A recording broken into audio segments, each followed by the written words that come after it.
Hi everyone, this is Tom. I guess this month is theme for my wife's channel is cooking, and she wanted me to do an updated video on my pizza recipe. We are making changes all the time. If you watch the other one, this one is even more yummy. We figured out some other new secrets, and we'll just get into it. I'll have the recipe available to print out in PDF. It'll be on my wife's site, and we'll put a link to that down below. But let's just get on started. It's pretty much the same recipe as last time. Some modifications we made to it are, first off, instead of going 50-50 all-purpose flour and bread flour, now we're going 75% all-purpose flour, and we have to reset the scale. 75% all-purpose flour and 25% bread flour. And that gives it a little bit extra crunchiness. That was one of the complaints my own complaints, that it was still a little too dense and it wasn't as light and fluffy as the Pizza Hut pan pizza, which is my inspiration. So this is for a 16-inch pizza again, so you'll have to make the dough and then cut it down accordingly if you want it to make a different size. But for the 16-inch size, we're going to do 17 ounces of flour, and I'll put all the amounts at the end, so you can just see that. Alrighty, and then 25% of the bread flour. If you made all-purpose flour, it would be so mushy that you couldn't hold a piece. It would just fall apart in your hands. And so the bread flour, the gluten structure, gives it a little more strength. Now this is about the minimum amount of bread flour I can put in and have the pizza still holdable and maneuverable. We're also using coconut oil, just because it's healthier and good for you, and I think it actually works a little better. So we're going to put in the salt and the sugar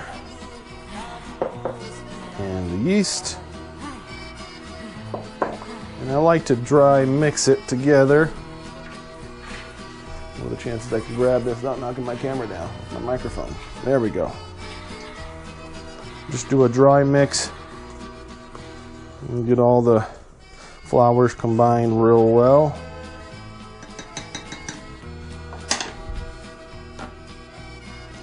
And then the water.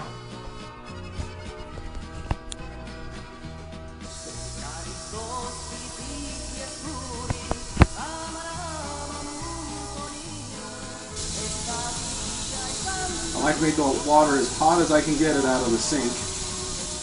That'll start the yeast rising real well. We're using instant yeast as opposed to active dry yeast. Instant yeast works longer, works better, and you don't have to activate it like you do with active dry yeast. So you have to soak it in water and let it get all bubbly and frothy.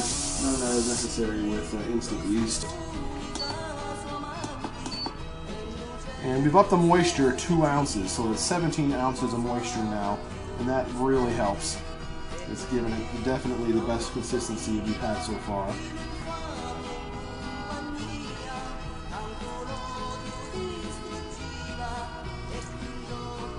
Ooh, that was perfect in the first time. Alright, and then I like to just, before I put the oil in, just kind of mix the water in a little bit until the dough gets a little scrappy. Starts to get a little streamy.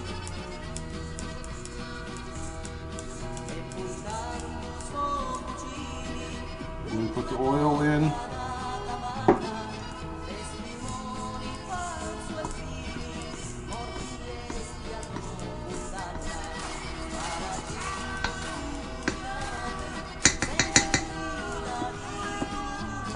we're going to put that in the mixer on speed 2 for 8 minutes. I guess we'll get back to you after that mixes.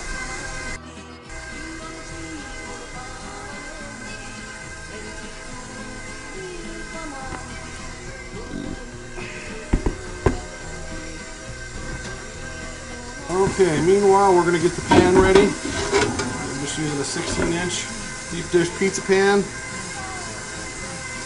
Again, we're going to pour coconut oil into the bottom. And again, it might look like it's a lot of oil here. A lot of it's going to get left in the pan. A good majority of it is going to be still in the pan when we're done. That's the secret to Pizza Hut's crust, is the bottom of the crust is actually kind of fried. You just swirl it around in here and coat the bottom real good. Just put a little more. Now, I mistakenly figured out another solution that's really helped us, and that is the inclusion of salt. A few times back, I decided to try and do some garlic salt on the crust of the pizza. And so before I cooked it, I sprinkled some garlic salt all around the edges. And what I found was very interesting with the pizza rose. Not right now, buddy.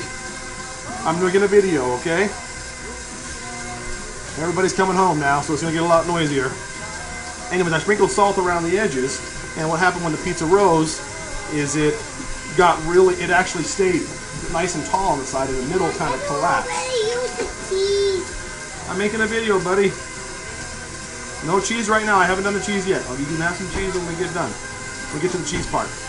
Anyways, the salt had a really nice reaction, and it caused the crust to be much crispier and nicer on the edges.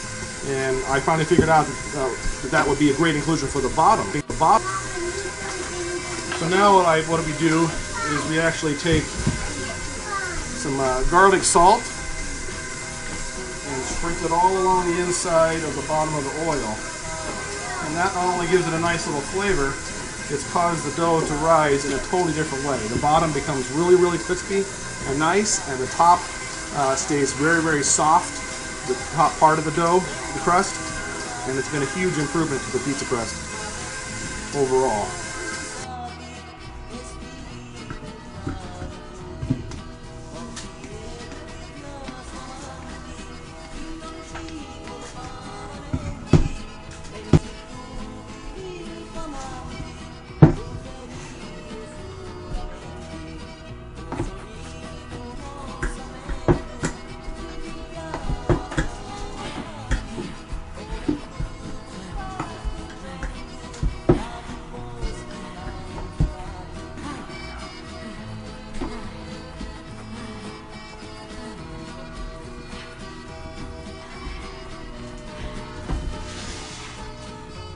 Coat the bottom, I like to just give it a few spins.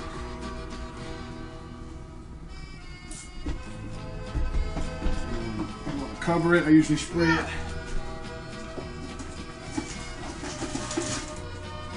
A little water. Spray with a little water on top. And we'll cover it. And I like to put it in a 100-degree oven. Nice for a while I work on breadsticks usually until it's filled up the pan. We'll come back after that.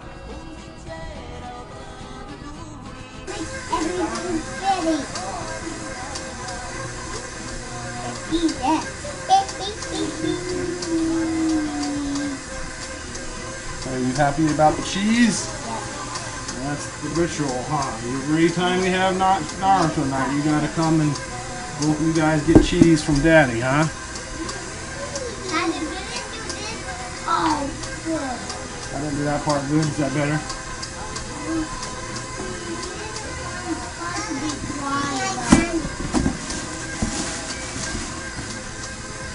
There you go.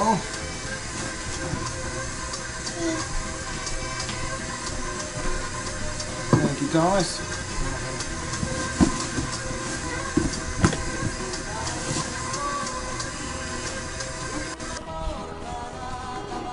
Okay, now when it's risen, should fill up the whole pan just like that there.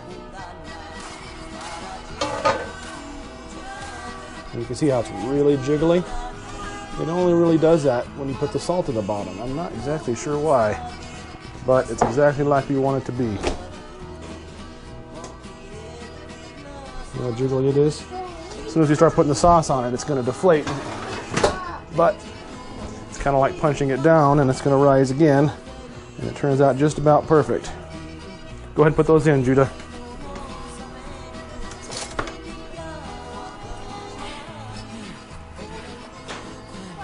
We'll let them rise. The dough becomes so fragile though If I drop the sauce from too high a point, it just tunnels through all the bread, the dough, and I get a sauce cavity.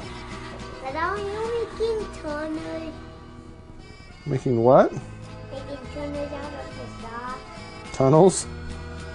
No, not trying to. Making tunnels.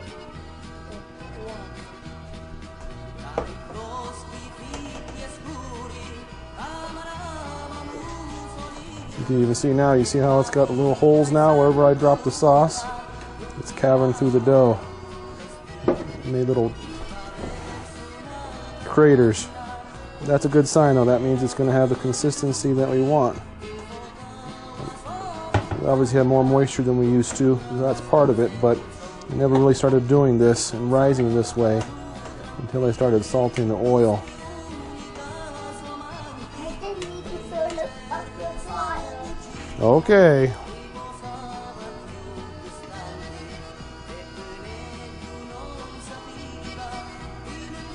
And what you get is a dough that's real crispy on the bottom, and then your teeth just sink into it.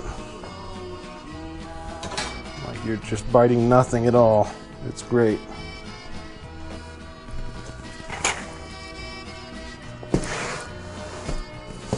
This pizza cheese made by Leprino, which is the company that supplies all the major pizza food chains, Domino's and Pizza Hut both, with their cheese. This, of course, isn't their recipe. But we just went down to the local diner and asked them if they could get us a box of cheese. And so it's about $40 for this giant box of cheese, which is 15 pounds, 6.8 kilograms. It lasts us quite a while. Not sure exactly.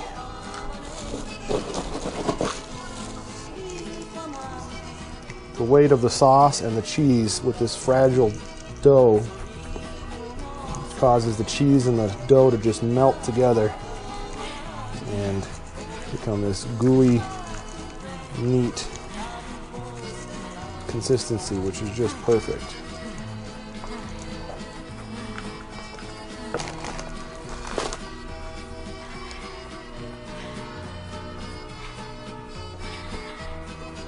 We're just going to do half pepperoni.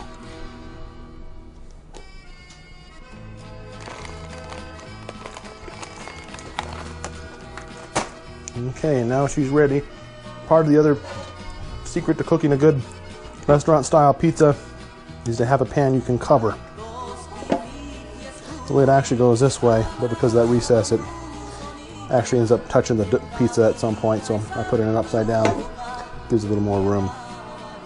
So we cook it most of the way covered. That allows the inside to get fully cooked. And then at the end, we remove it and let it cook for 5 more minutes so that it'll get nice and brown on the top. That replicates pretty well the way a regular pizza oven works, with a hotter element on the bottom than on the top.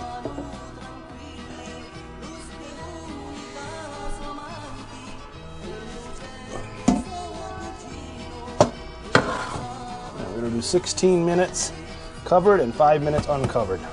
That's for a big pizza though, so if you cut this recipe down, you don't want to cook it quite that long. I think for a 12-inch, I'll put the cooking times at the end, I guess. Time to take the cover off.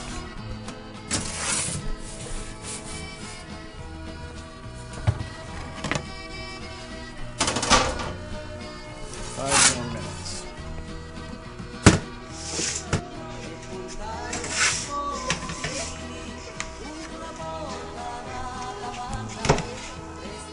One of the reasons I haven't been able to experiment with the higher moisture and the more bread flour is because of how fragile it gets trying to get it out. It makes it almost destroys the pizza to remove it from the pan. But I've got a technique that takes care of that now. Go around and free the edges.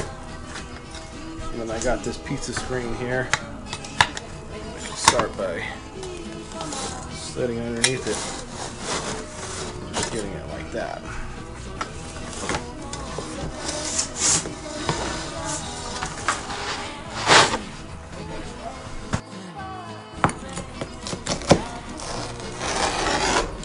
Hear that crispiness in the crust? That's awesome. That comes with the salt on the bottom.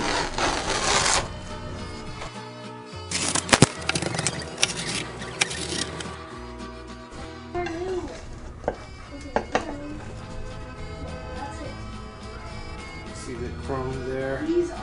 Holes in the bread. Those little holes that are in the crust here. That's what, how you can tell it's cooked real good. Came out nice. That's pretty much it. I hope you guys enjoyed it. If you make it, let me know down below what you think, what problems you ran into, or other considerations. Thanks for watching.